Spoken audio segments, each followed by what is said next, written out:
Bonjour. Nous allons consacrer ce chapitre aux essais répétés dans le temps ou dans l'espace. D'accord? Alors, quel est le principe?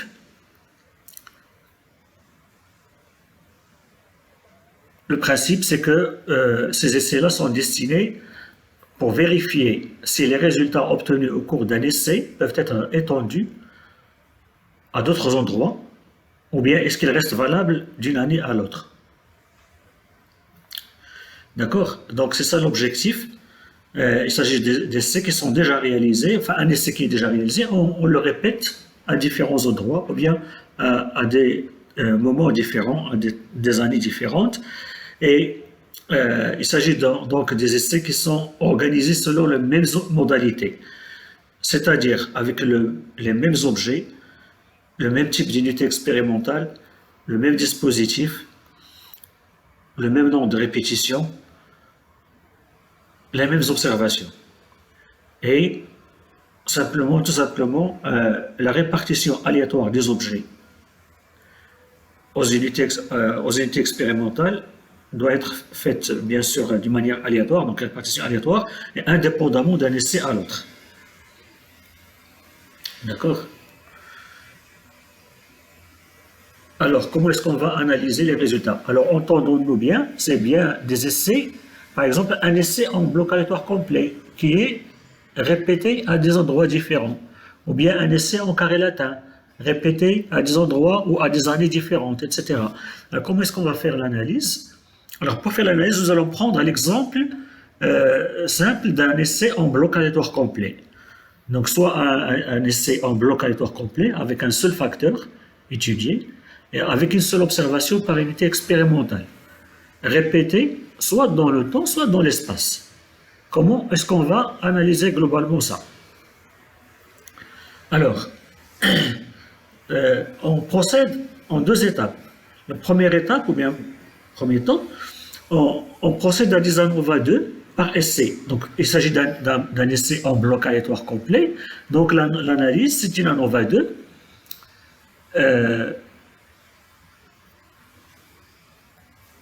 Voilà. Donc, il s'agit d'un bloc aléatoire complet, on l'a vu, avec une seule observation par unité expérimentale. Donc, c'est une ANOVA 2, toute simple, avec seulement 3 sources de variation, le traitement, le bloc et l'interaction. Et le test du traitement se fait par rapport à l'interaction. D'accord? Donc, ça, c'est un rappel de l'ANOVA 2 d'un bloc aléatoire complet. Donc, puisqu'on a des blocs aléatoires complets répétés à des endroits différents, on va faire des ANOVA 2 pour chaque endroit. Donc, premièrement, on commence par des ANOVA 2 par essai. D'accord? Donc, dans un premier temps, on va procéder à des ANOVA 2 par essai. Et après, on va regrouper les résultats des ANOVA 2 en une seule ANOVA, mais qui devient une ANOVA 3. Pourquoi une ANOVA 3? Parce que on a déjà des ANOVA 2, et quand on les regroupe, il y a un facteur de plus qui s'ajoute, c'est le facteur espace, ou bien si vous voulez endroit, ou bien le facteur temps ou année. Donc voilà, un facteur, donc le premier facteur c'est le traitement, le deuxième facteur c'est les blocs, et le troisième c'est l'année ou bien l'espace. Donc ça devient une ANOVA 3. Seulement, c'est une ANOVA 3 modèle partiellement hiérarchisé. Alors pourquoi c'est un modèle partiellement hiérarchisé? Parce que le facteur bloc, quand vous répétez un essai en bloc aléatoire complet, vous le répétez à des endroits différents, et bien les blocs du premier endroit n'ont rien à voir avec les blocs du deuxième endroit et avec les blocs du troisième endroit, etc. Donc, et même chose, idem pour les années. Les blocs de la première année n'ont rien à voir avec les blocs de la deuxième année, etc. Donc ça veut dire que le facteur bloc est subordonné au facteur lieu, ou bien au facteur année. Et les deux sont croisés avec le facteur principal, avec le traitement, avec le facteur étudié. D'accord? Donc le bloc, c'est le C, en vert. Le lieu, c'est le deuxième facteur, donc c'est le facteur B. Et le traitement, c'est le facteur principal, donc c'est le A. D'accord? Donc vous avez les blocs à l'intérieur des lieux et croisés, tous les deux sont croisés avec le facteur traitement, avec le facteur principal. D'accord? Donc, comprenez bien que les blocs, par exemple, si vous faites un essai en bloc aléatoire complet dans un lieu donné, vous avez 4 blocs par exemple, quand vous allez à un autre endroit, à notre lieu, vous allez avoir 4 blocs, mais ce n'est pas les mêmes blocs que les blocs du premier lieu. Donc, le facteur bloc est subordonné au facteur lieu. Donc, c'est pour cela que on parle. Donc, c'est pas complètement hiérarchisé, parce qu'il y a ici un croisement. Donc, c'est pour cela qu'on dit que c'est partiellement hiérarchisé. Nous avons vu de ces modèles hiérarchisés et partiellement hiérarchisés. On en a 3. Donc, vous pouvez retourner à cette partie-là pour voir ce modèle-là, ce type de modèle partiellement hiérarchisé. D'ailleurs, on l'a détaillé dans cette partie-là parce que je vous avais dit que c'est ce modèle-là qu'on rencontre généralement et je faisais en fait référence aux essais répétés dans le temps et dans l'espace. Alors, nous allons noter donc qu'on a 3 indices, I, J, K. Le premier concerne donc le facteur traitement, donc le I, traitement I, qui va de 1 à P, donc on a P modalité. Le J concerne les lieux ou bien les années, donc le lieu ou le temps, donc le J de 1 jusqu'à Q, on considère qu'on a Q espace par exemple, donc Q lieu, et le troisième indice c'est les blocs, R bloc, et l'indice c'est l'indice K. Alors, la somme des carrés d'écart de l'analyse. Donc maintenant, on va faire. L'objectif, c'est de calculer les sommes des carrés d'écart. Alors, les sommes des carrés d'écart de l'analyse globale, donc de la NOVA 3, elles sont obtenues de la manière suivante. Alors, pour le facteur traitement, on a besoin des totaux, des sommes, des observations pour chaque traitement. Pour le traitement 1, le traitement 2, le traitement P. D'accord? Donc, on a besoin des totaux des traitements de tous les lieux. D'accord? Traitement 1, c'est-à-dire le traitement 1 de tous les lieux, le traitement 2 de tous les lieux, le traitement 3 jusqu'au traitement P de tous les lieux. D'accord? Donc, ce seront les XI point point. Les XI point point, donc c'est sont les totaux de tous les lieux qu'on va élever au carré. On fait la somme et on divise par QR. QR, c'est-à-dire le nombre de lieux fois le nombre de blocs. Moins C, moins le terme correctif. Le facteur lieu, bien sûr, pour calculer la somme des carrés d'écart des facteurs lieu, c'est-à-dire somme des carrés d'écart B, il faut avoir les totaux de chaque lieu. La somme de toutes les observations du premier lieu, la somme des observations du deuxième lieu, etc. Donc ce sera la somme des carrés d'écart B, et donc les totaux des lieux, ce seront X point J point. Donc X point J point au carré, je fais la somme, je divise par PR. PR, pourquoi? Parce qu'il y a P traitement et R bloc. D'accord? Donc j'enlève toujours le facteur concerné et je multiplie par les autres, par les niveaux des autres facteurs. Le nombre de modalités des autres facteurs. Voilà, somme des traitements lieu. La troisième somme des carrés d'écart, c'est l'interaction entre le traitement et le lieu.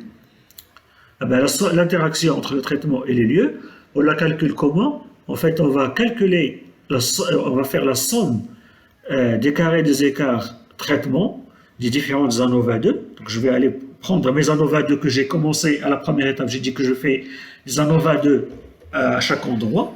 Donc, je prends les sommes des carrés d'écart traitement des différentes ANOVA et je fais leur somme. D'accord? Je fais la somme, donc somme des carrés d'écart A, somme des carrés d'écart de traitement pour l'endroit 1, pour l'endroit 2, pour l'endroit 3, jusqu'à l'endroit Q. Je fais la somme, mais je retranche la somme des carrés d'écart A que vous avez ici. D'accord? Je retranche la somme des carrés d'écart A que vous avez ici. Donc, ça va me donner la somme des carrés d'écart de l'interaction. Et vous vous souvenez de ce que je vous avais dit sur l'interaction. Qu'est-ce que c'est que l'interaction entre A et B, entre deux facteurs? C'est la somme des effets. La somme des effets donc, du traitement dans le premier endroit, deuxième endroit, troisième endroit, moins l'effet de la somme, c'est-à-dire le traitement à l'intérieur de tous les endroits. D'accord? Somme des effets moins l'effet de la somme. quatrième source de variation, c'est le facteur bloc. Et ben c'est très simple. Pour le facteur bloc, il faut faire la somme des sommes des carrés d'écart bloc de chaque ANOVA 2. Il faut les prendre et faire leur somme. Donc c'est la somme des carrés d'écart bloc des ANOVA 2, ça va vous donner la somme des carrés d'écart bloc. Donc c'est des blocs dans endroits. C'est blocs subordonnés, donc blocs dans les endroits. Donc il suffit de faire la somme des sommes des carrés d'écart des blocs de chaque endroit. On obtient la somme des carrés d'écart bloc dans endroit. L'interaction traitement fois bloc aussi, c'est facile aussi, on prend les interactions traitement bloc des différents endroits, des différentes ANOVA 2, on va faire leur somme. Donc c'est la somme des carrés d'écart traitement bloc des différentes ANOVA 2, on fait leur somme et on obtient la somme des carrés d'écart traitement fois bloc. D'accord? Et le dernier terme, c'est la somme des carrés des écarts total. Ben, la somme des carrés des écarts total, elle est obtenue tout simplement en faisant la somme.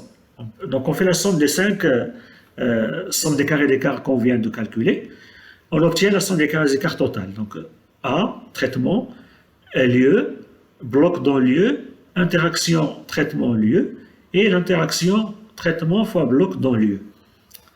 Mais vous vous souvenez de ce que je vous avais dit à propos de la somme des carrés des écarts total? Au lieu de faire la somme des différentes sommes des carrés d'écart, on peut la calculer indépendamment et on vérifie est-ce qu'on tombe sur la somme. Comme ça, on peut savoir si on n'a pas fait d'erreur. Alors, c'est-à-dire, il y a une autre manière de calculer la somme des carrés des écarts total, c'est de calculer, en fait, de faire la somme des sommes des carrés d'écart total des différentes ANOVA 2. Donc on a les différentes ANOVA 2, on va chercher les sommes des carrés d'écart total, on fait leur somme, mais on doit leur ajouter ce qui est nouveau. Qu'est-ce qui est nouveau quand on a fait les différentes ANOVA 2 et après on a regroupé? Ce qui est nouveau, c'est le temps, ou bien le lieu. C'est le lieu. Donc il faut ajouter la somme des écarts lieux. Donc on va prendre la somme des carrés d'écart total, c'est la somme des carrés d'écart total des différents lieux, plus la somme des carrés d'écart entre les lieux. D'accord? Voilà, et on vérifie, si on fait ça, on vérifie qu'on va tomber bien sur la somme des 5 composantes que vous avez ici. Alors le tableau d'analyse de la variance générale sera le suivant. Alors, bon, j'ai écrit ici si le facteur lieu ou bien l'année est aléatoire, mais en fait, ça, c'est pour le test. Sinon, le tableau d'analyse de la variance générale, il est le même. C'est le test qui va changer. Alors, le tableau d'analyse de la variance générale, il y aura le traitement avec P-1 degré de liberté, le lieu avec Q-1 degré de liberté. Alors, les blocs dans les lieux. Alors, les blocs dans les lieux, c'est pourquoi QR-1? Parce que dans chaque lieu, il y a R bloc. Dans chaque lieu, il y a R bloc, donc je retranche 1. Et je multiplie par le nombre de blocs. Le nombre de lieux. Dans chaque lieu, ou bien chaque temps, il y a R bloc, donc R-1, degré de liberté, que je multiplie par le nombre de lieux. L'interaction AB, donc c'est toujours P-1 fois Q-1, donc P-1, Q-1. Et A fois C dans B, donc c'est P-1 fois Q fois R-1, c'est-à-dire Q, P-1, R-1. Le total, donc il y a P traitement fois Q lieu fois R bloc, ça fait PQR-1.